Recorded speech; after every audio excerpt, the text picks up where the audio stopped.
right. Hey, Missy, have you ever gone surfing before? Why, yes, I have, actually. In Sierra Leone, of all places. That's wild. Yeah. Have you ever been surfing? No, I wasn't expecting that you had.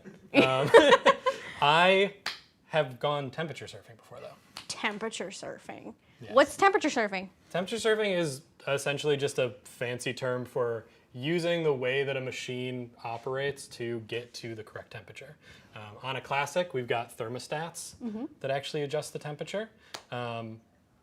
We actually do have a graph that shows the way that that temperature moves. So you see it looks like waves, right? So we've got these big waves, it heats up, gets above the desired brew temperature, the heating element turns off at the desired brew temperature, and then it slowly comes down. We have these big waves there. You know, if we had like a PID in this machine, those would be more like ripples, right? They're a little bit closer within a degree. But with the thermostat, with these waves, we can kind of ride the wave and get our desired results with that. Awesome. So today we're going to be going over life hacks for the Gaggia Classic Evo Pro. This is going to be applicable if you've got the Classic Pro or even the Classic, and a lot of single boilers too. Yeah. So we'll talk about temperature surfing, how to get better steam pressure, and pre-infusion, and then at the end, we'll put it all together for a repeatable latte recipe for you. Yeah, and we're also going to be taking questions throughout, so if you have any questions at all, feel free to type them in the chat, and we will get to what we can, okay? But first, let's go over some temperature surfing. So, awesome. Turn the machine on, it's going to start heating up. Most people are going to be using, you know, like a dark or a medium roast with their coffee. So what do you recommend for temperature surfing on that? So for that, because this is generally, we want to pull a medium or a dark roast at maybe like 195. What we can do to temperature surf is once we have once that light comes on, like you see, we can hit the brew switch, let out some water until the brew switch turns off. So we'll watch that until that turns off. Yeah, so we're putting cool water in the boiler right now to kind of cool that down. Right, and then it goes off. Now I would insert my prepared puck in there. And then as soon as that light comes on is when I'm gonna brew, and that is riding the wave. So if we get a close-up on here, we'll wait for that to come on. It should be coming on any second now. And that would be when you would want to brew right then, right? So you would, boom, you hit that wave right there. So with that, that's going to be helpful, like we said, for your dark or medium roasts, because you are going to be able to brew it around 195. So that's a super helpful tip, especially if you're finding that your extractions maybe taste a little bit what we call underdeveloped, which is just going to be sour, undercooked. Yeah. Yeah. So that'll help. And then if you had a light roast, let's say like our Ethiopia limu, I know for me when I first I've got this machine at home. When I first had got my machine at home, I got some great Ethiopia beans from Joe Bean. I got it home, went to go brew it, and I was like, why is this sour? It's because I didn't know the temperature surfing trick. Right. So let us know what we're gonna do here. Yeah, so when we are brewing, right, that coffee thermostat, and actually we could show you right on the boiler. Yeah. We have a boiler that we pulled right out of one of these machines. It's gonna have the thermostats on there. So on that side there, you've got your brew thermostat, and on top you have your steam thermostat. So that brew thermostat on the side is set to about 195 degrees. That is what Gaggia says we should be brewing at. We know, you know, if you want to get a little bit more technical, you want to make adjustments to that. So if we switch to the steam mode, we can bypass that brew temperature and get to a higher temperature. So on the machine, here's what you would do. We've got it at brew temp already. I would just switch to the steam mode for a few seconds, let it heat up. We're not going to go all the way to steam temp though. Yeah. So we're just going to get it a little bit, turn that off, and then start brewing. Yeah. So that water should be a little bit higher than where we have it there. Yeah. We tested this with our machine, with our crema wave, with some of our coffees, and we have a nice repeatable recipe that we're going to do at the end. But the key thing is just playing around with that to get the results that you want and then being consistent. Exactly, yeah. So this brew light was on. Let's say you would count maybe 3 Mississippis to have this on. We're not waiting for any of these lights to do anything. we're just letting it heat up for that 3 seconds. And then let's say you put it back and you're like, is it right? You can always just take the portafilter off, hit the brew switch. That looks good to me. If you saw a lot of steam coming out of there, you probably have had the heating element on a little longer than desired for this trick. Right, exactly. Yeah. Cool. So keep in mind those questions. Put those in the chat if you have any comments, anything, and also feel free to give us a thumbs up. That's always helpful. Of course. Yeah.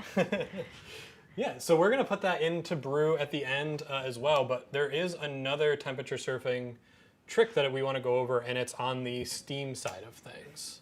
Yes, it's going to be on the steam side of things. So the first tip is to make a little bit of room in the boiler. So if we could get our B-roll up, when you have your steam pressure and you're building that steam pressure, if you empty a little bit of water out of the boiler, you're gonna have better steam pressure. So you can see in this demonstration here, it's just with a garden sprayer. You have a more steady stream. If you have less water in that tank, same is gonna go for your boiler and your steam wand. And then if we can get a close-up on the boiler one more time, because you can see here, it is a fairly small boiler. Yeah. That's our water. That's where our water is right there. So another thing that you want to keep in mind is, in addition to keeping that a little bit empty to build pressure, you can also do the trick where you start steaming early. Yeah. So tell us if we think back to that wave, that applies to brewing. It also applies to how it holds temperature for steam. So when we get above the desired steam temperature, the heating element turns off. So if you wait until this light comes on, you're actually fighting against the wave. So if we do it before that light turns off, if we time it just right, we can have that heating element on the entire time you're steaming. So you have steam for longer, a more powerful steam coming out as well. Yeah, exactly. So, yeah, we actually tested this earlier. Our machine takes about 40 seconds to get up to steam temp. It should be similar across the line for most classics, Classic Pros, Classic Evo Pros. So what we'll do is we want to start steaming before we hit that. So Missy's got a nice timer here. So I'm gonna hit my my brew switch and the timer there. And then once we get to about 30 seconds, we would start steaming. As we know, it takes about 40 seconds for it to get this brew light on. Right. And I'm actually going to purge a little bit before that to allow the boiler to empty. Yeah. Didn't do it this time, but that's what I would normally do for this, to allow that extra space in there. Yeah, exactly. So right here, we're almost to, now we're at that 30 seconds, and then we would start to steam. You can see it's a nice steady stream there. Yeah. So big cloud of steam. yeah. So I don't want to make too much of a mess there, but yeah, that's really it for getting your steam temperature to stay nice and hot. If we do that where we start steaming early, then it's going to keep the heating element on while we're steaming. So it is as simple as that. Now it looks like we do have a question here from CoolJ77. He asks, is that an aluminum boiler? Yeah, great question. It is on the Gaggia Classic. These are aluminum boilers. All the Classic lines have pretty much always used an aluminum boiler. Different single boilers might use a different material, but yes, it's going to be an aluminum boiler for the Gaggia Classic, Classic Pro. Evo Pro, and yes. Evo Pro as well. One thing that I did want to go over here real quick is once we're done doing that steaming, because we let some of the water out of the boiler, we do want to just run the pump so that this can fill up a little bit, right? That's a great thing to mention, yeah, because we don't want to have a dry boiler with the heating element on. Right. So I'm just going to run that. We're going to get steam out because it is at almost the steam temperature, and it's going to just fill that up a little bit, cool things down, make it so that we're good to go next time we brew and we don't damage anything inside the machine. Yes, awesome. I think we do have another question as well. AMZ states, my Gaggia steam wand drips anytime the machine is on. So that is it's common to see drips coming out of the end of here. Let's see, ours might not be doing it just because we've been using it. When you turn the machine on, this acts kind of like if you have a straw and you put your finger on the end of a straw when it's in a glass of water, you can pull that straw out and you've got the water in there, right? That's kind of what this is acting like. Right now, because it's hot, there's steam inside of it. That steam's gonna cool down, it's gonna condense and turn into water. And it's just gonna sit in there. It's gonna be stuck because it has the back pressure on the end of it. So when you go to turn the machine on again next time, Condensation. Okay. condensation, yeah, that's actually gonna start heating up because if I feel this is hot, right? It's gonna heat up, it's gonna expand, and that's actually it's gonna run out of room and push water out of the end there. A good way to tell that there's not a problem with that is just to purge some water out of the end. So you can purge water by clicking the brew and steam switch at the same time and opening the Wanda. So let's go ahead and do it. Yeah, let's do that. So this is how you would normally just purge water, right? And then we'd stop that.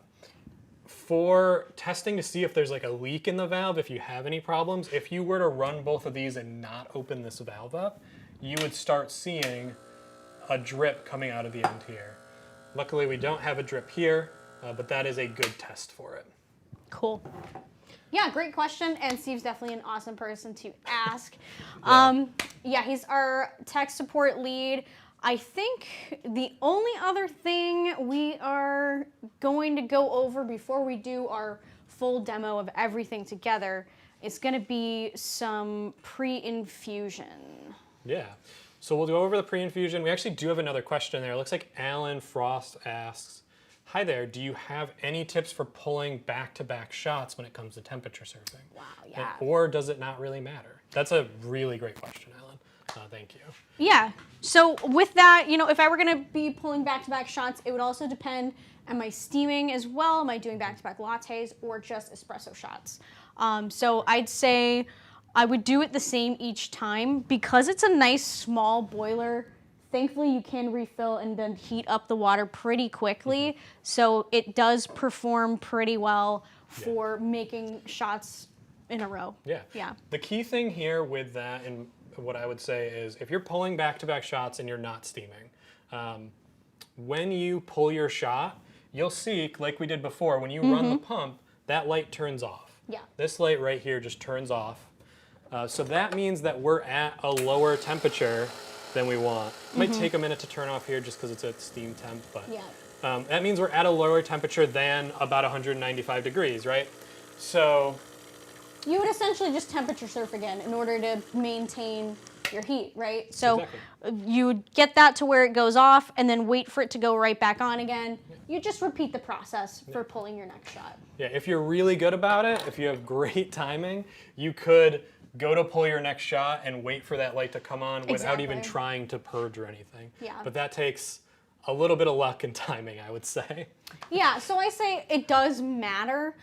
It is a consideration, and you would get best results by temperature surfing for your shots versus like if you were going to be using a machine that's like a dual boiler with PID, you're not really thinking about that. You're just going. Here, you're going to get best results with timing and temperature surfing. Yeah, exactly. This can kind of be, without a PID, it's kind of like just a monolith by itself, but if you understand how it works inside there, you're going to be able to do that. Totally. Yeah. So, for example, I don't know if you guys are familiar with the term God shot, but basically it's like, let's say you have a shot of espresso, and then you have this sort of like out-of-body experience because it tasted so good.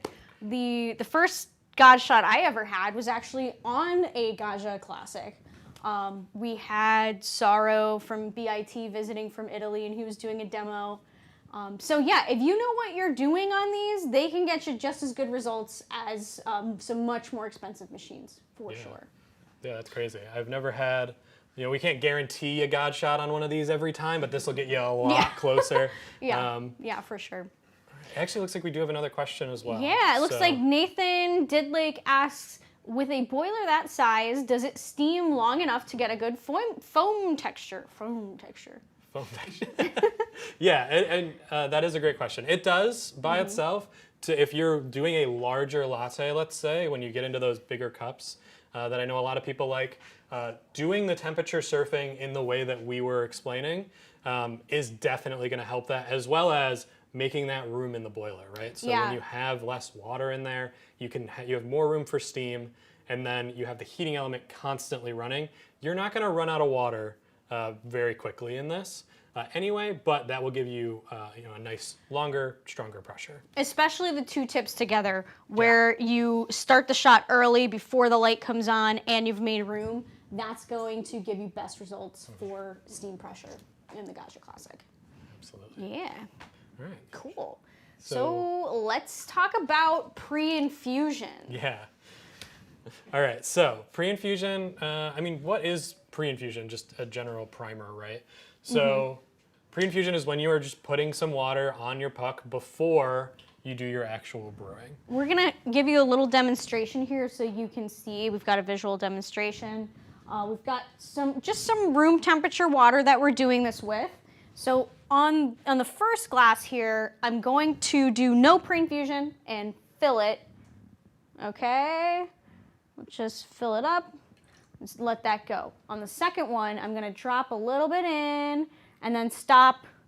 1 Mississippi, 2 Mississippi, 3 Mississippi, and then go. Okay, and we'll see a little bit of a difference here between what this does to the coffee grounds. So already I can see that it might be a little bit difficult to see here with the lighting, but with this one, you're gonna see more grounds towards the top of the shot. With this one, you are gonna see it more well incorporated throughout. Yeah. So that's a great demonstration of what pre-infusion is doing. We have more incorporated. That's gonna give you more balanced flavor in your coffee. And this is going to, looks like the grounds are, they're more towards the top there. Yeah. So. And one thing to think about is this is kind of showing you in like immersion. If we were running this through the portafilter, there'd be holes at the bottom, right? So when Missy, when you poured it in there, you could see the pre-infusion one, you had some time for that little bit of pre-infusion to actually soak into the coffee. And then when you poured the rest, that water is going to flow through a lot more evenly. It's not going to have spots that are dry and spots that are wet while you have full pressure on it. And that's what we call like a hard pre-infusion, where essentially all a hard pre-infusion would be is we're gonna flip this switch, say 1, 2, 3, stop it, maybe 1, 2, and then go, right? Yeah. So that is all that pre-infusion is that we're hitting the water first, at least for a hard pre-infusion, right? So I'll show it again. 1, 2, 3, cut it off. 1, 2, 3, cut it on. The time is not as important as like, oh, how long should I pre-infuse for, as it is that you do it the same each time, and that you are tasting it to decide whether to do more or less time. Keep in mind with a smaller boiler like this, if you do a longer pre-infusion, you're gonna see that temperature drop, so I probably keep it pretty short for this. Yeah, hard pre-infusion is great. It's really quick. It's simple. It's it's hard to mess up, right? Yeah. As long as you don't do it for too long, it's not going to cause too many. It's not going to cause any problems, and it can only really help. But the other way that you could do it is a soft pre-infusion, and that is possible on this as well. The soft pre-infusion, essentially, what you're doing is you're just putting less pressure, less flow rate on the water that's going onto the puck, right? So with the Classic, the way you would do that, we get a vessel right under here because we're going to run some water through. Yeah. So this is what a hard pre-infusion looks like we did before. Yeah, the hard pre-infusion is this. Now if we run that, and if I open this wand here, you'll see we've got a lot less flow coming through here. More flow, less flow. Yeah, exactly. So that's all we're doing with the soft pre-infusion is changing that flow rate. So we're going from a slower flow rate to a faster flow rate. That is going to prevent channeling from happening. It's also going to tame some brighter, more acidic notes in a light roast. A lot of times with flow control, that's really what we're doing. We're playing with the flow rate for different flavor results. So yeah, you could do the opposite if you wanted to with a darker roast. You could start it off normal and then divert some water and get a lower flow rate at the end. Yeah. Definitely. All right, so we've got the did the regular, we did the soft. We've gone through pretty much all 3 of the hacks that we had prepared, right? Yeah, we've gone through the basics of how to do the hacks. We're gonna do that latte recipe. It looks like we have a question coming in. And then we are going to, let's see here. Question is... Looks like Nathan Oh, said I that said you your last pronounced his name right. correctly. Nathan did like, I was like, you know, phonetic. Awesome. It's a really fun last name. That was good. So. All right. Okay, So, cool. Missy, you have a recipe prepared for us using our crema wave and all of those tips, right? Yes. So the first thing we're going to do is get our crema wave, and then I'm gonna pour that out so we can show the whole thing. But Actually, real quick, I'm gonna. I do see we've got some look. dripping here, right? So that kind of shows, you know, maybe it's not fully closed, but there is just, we had cooler water that was coming through here. Now it's heating back up, and it's just gonna push that water through there. Eventually it'll stop because we did test it before, right? It didn't increase or decrease when we did the test. So Great example. again, shows a little bit of, it is kind of normal to see a little bit of dripping. You know, having a vessel under there or just having it so that it's a little bit closer to over here is going to help there. Normal to see. Yeah. Sorry to interrupt. No, not at all. Yeah, love it. Cool. So I'm just gonna weigh out. So you can either weigh out 16 grams, or these machines also come with a handy scoop. So if you're using crema wave at home, it is roughly 2 just over level scoops. Yeah. So you got those 2 level scoops there. Yeah, no. 15.6. Yeah, a little bit Since over those scoops tends to be good. Yeah. Yeah. We'll get it. Since I've got this, I'm gonna just do it. Always best to be that way. accurate when you can, but again, that scoop does get you pretty close most of the time. Cool. Actually, while you're getting that, looks like we had a question about pre-infusion and temperature surfing. So how do you pre-infuse and temperature surf? We're actually going to show that right now, which is awesome. So that'll come up in just a sec. Yeah. And then we did have another question about how many, or John Bright asks, About the mods, yeah. mods and attachments, yeah. So how many attachments / mods are actually really necessary? All I know is that a Gaggia is generally a cheaper machine, but people spend lots of money on extra supporting machine bits. Yeah, absolutely. So I mean, technically, and I've had great shots from this without putting anything on it, right? So you can pull this machine out of the box. You can use these tips without purchasing anything additional and get excellent coffee from it. Totally. Yes. Yeah. Also, I highly recommend. We have some great like precision shower screens and baskets. Those make a huge difference if you combine those with some good puck prep, good grinder, good coffee.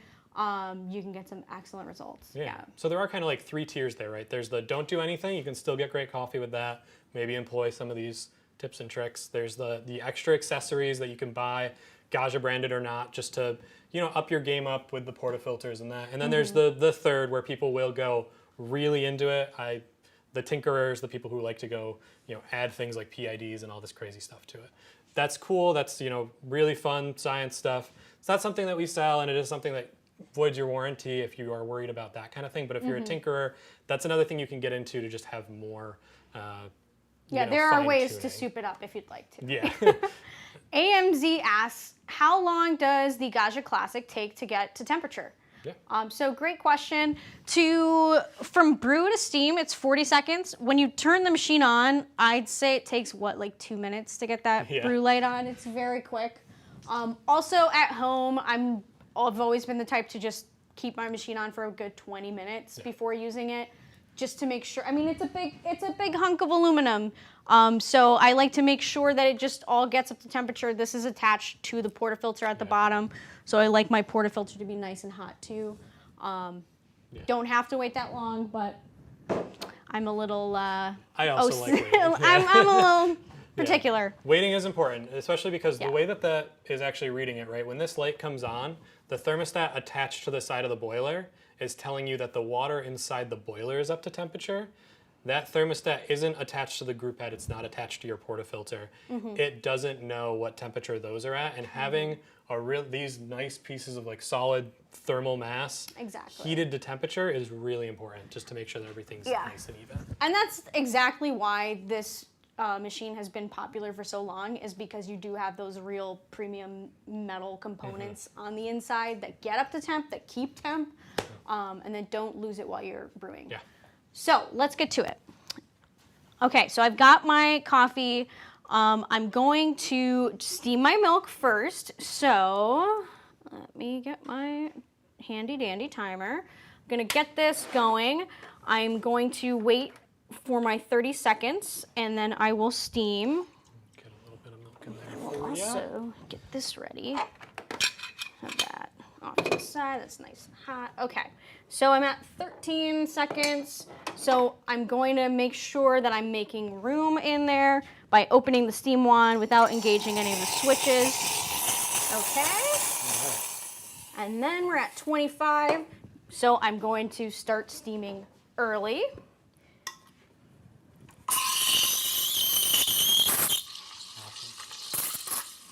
Okay, get that air in there. Sounds good.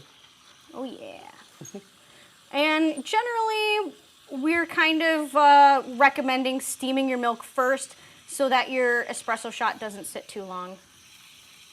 And I'm just feeling the side here to see when it's warm, and when it's nice and hot to the touch, then I'll cut that. Let me get my steam wand. I am wiping and giving it a good purge. While I'm purging, I'm running the, there we go. Let's do it like that. While I'm purging, I'm running the steam wand. And that's just because my cup already had some water in it, so no biggie there. A good, powerful steam in there. Yeah, you can see that steam pressure working. I can also cool it by going this way as well.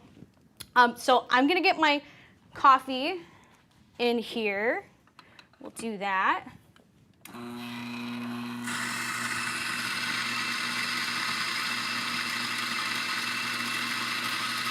Okay. And then got that just to keep it nice and neat. So you're using a leveler there. I am, It's yeah. one of those nice accessories, right? That not always 100% a necessity, but makes things a lot easier. Agreed. I do a nice even tamp. I like to tamp on some kind of surface where I know it's nice and level. This is a tamp mat. We've got tamper stations. Just a nice accessory. Okay, and then over here, I'm going to hit the brew switch. You saw that let out some steam there? Now I'm gonna wait for this brew light to go off. And it's gonna take a little bit because we did have it over at temp. If I had an empty glass, it would be, there we go. It would have been a little bit quicker doing it through the steam wand. Inserting this, and then once that, do we have our, oh, it's right here. There you go, right on in top. front of my face. Okay. We're gonna do a little pre-infusion on there too, right? Yes, we are. Nice. Good looks. So I'm opening that up a bit. Let's do 1, 2, 3. And then, oh, silly me. Okay, and then we are going to, there we go.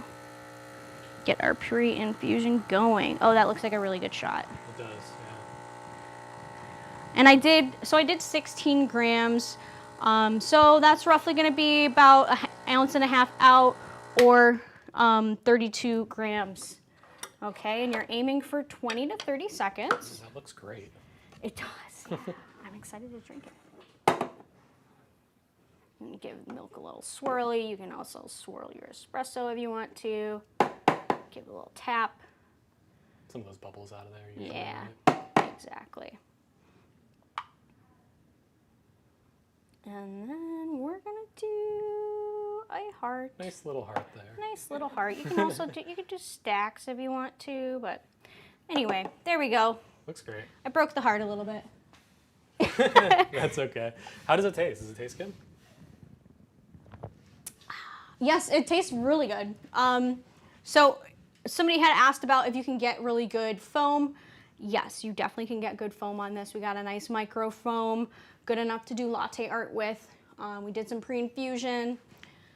So yeah, very capable machine for the price, 100%. Oh yeah, absolutely.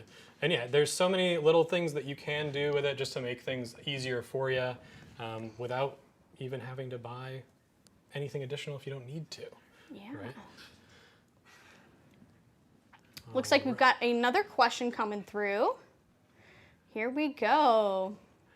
Let's see. So Lola is asking, do you recommend the updated Jura E8? So Missy is our sales lead here, so I'll let her take that question. Yeah, so if you're looking for a super automatic, I really like the Jura E8. It's going to give you a 16-gram max dose of espresso, and then it does a great job getting a pretty good microfoam. It's not going to be exactly the same as using a semi-automatic, but if a semi-auto isn't for you and you are looking to get a high-quality drink, you know, nice espresso, nice milk, Jura E8's a great machine. Yeah. Yeah, definitely a solid machine. I've heard great things. The coffee that we had out of them when we had them here is great. I'm more of an espresso drinker myself, so I've only tried the espresso on it, but I have heard that the milk is really good too. Yeah. Looks like we have another question or statement, really. Ianis Evdoridis, if I'm saying that correctly, states Gaggia for the win and asks, what water are we using? That's a great question. I'm going to grab our little filter pitcher over here. Yeah, we always recommend filtered water for taste and for helping the machine out. Looks like you've got. And when we say filtered, what do we mean? Yeah. So the main thing that you want to look for with espresso water is something that has minerals that tastes good, but doesn't have minerals that are going to scale up, build up inside the machine. The main culprit of that, we do have a more in-depth seminar that we do on this, but the main culprit, to keep it simple, is calcium. Calcium. So we really recommend something like this BWT pitcher for getting calcium out of there, but also replacing it with magnesium, because magnesium tastes good, it's not bad for your machine, and it really does help at the end of the day make sure that 100%. you're clean and good tasting water. Now, with single boilers like this one, you can descale. So you just want to make sure that you're reading your manual, that you're following instructions on that, and that you are either doing preventative anti-scale filtration or you're descaling regularly on a single boiler. Definitely. That is one of the main calls that we get over in the technical support department is machines that are having issues with flow rate being clogged up, and that is almost always going to be related to scale buildup inside the machine or the water that's being used. Looks like Jawbreaker asks, how important is it to adjust the OPV to 9 bar? That is a good question. Yeah. So on the Evo, for the Gaggia Classic Evo, it already has a 9 bar OPV in it. So if you're looking for something that has a 9 bar OPV, you can definitely get one of those. The older models do have a higher 15 bar OPV. People were running with the 15 bar OPV for years. You can make great espresso with a 15 bar OPV. And using something like the light pre-infusion hack can also bring that down. At the end of the day, 9 bar is a number that was sort of picked and people stick with it. It is really nice that we have it on the new ones. But is it a necessary modification? I wouldn't say that it's necessary to Especially get on a the good Evo espresso. Pros, it's already been done for you. And people might be wondering, like, okay, what's the deal with 15 bar or 9 bar on these? So the 15 bar was really just like if you're using the ESE pods or maybe your pressurized portafilter basket for your pre-ground. 15 bars help with that. Most folks who are buying these in the States are going to use the commercial basket and prefer the 9 bars, so Gaggia has made the change to 9 bar OPV out of the box for you. Actually, after working with us, because our market is a little bit different from their standard market in Italy, where they are using a lot of ESC pre-ground type stuff with the pressurized basket. Yeah, I think that is a lot of what we wanted to cover today. We hit that temperature surfing for dark and medium roasts, light roasts. We hit ways to get better steam pressure, as well as hard pre-infusion and soft pre-infusion. Got a nice, easy recipe for you to follow. If you're using the Crema Wave, that'll work no problem. And then, looks like we have one more question coming in. Looks like. Oh, let's see. I So making it bigger so we can read it. Ionis asks, what do you think about zero water and add by myself magnesium and etc.? Absolutely, yeah, that's definitely a route that you can go. Making your own brew water at home is something that we have videos on that we definitely go over, using things like Epsom salt, just minerals that taste good again and aren't going to harm the machine. The Specialty Coffee Association has a recommended recipe. We have a video showing SCA brew water, how to make that. Using magnesium in that is also something that you can do. You can play around with water chemistry and flavor profiles with your water too, if you really want to get into it. I see he added, or is BWT better? They're really going to be pretty similar and comparable. One's less work. BWT's already done the research and the work for you. Very easy solution for that. And really with anything water related with these machines, why you want to either look at the SCA specific recipe or go for BWT, it's because it's going to be specifically formulated for espresso machines and their maintenance, and also for the flavor of the coffee. So different than if it's just like a Brita filter or what have you. Those aren't really made for if you're going to be boiling the water, if you're going to be making coffee. That's it. Yeah, that's the thing, is calcium tastes good. It's actually good for you to ingest calcium. It's just not good for your espresso machine too. But yeah, we've seen some scaly boilers come in. Absolutely. So and then again, I wouldn't say BWT is necessarily better or worse. It's really just a matter of how much you want to be able to fine tune what's in your water and how easy you want to be able to get good solid water in your machine. Yeah. This has been so much fun. Thank you for joining us, and thank you if you stuck around to the end. Again, if you have any questions, if there's any other sort of content that you want to see, feel free to comment below, and we'll see you next time. Yeah, thanks for surfing with us.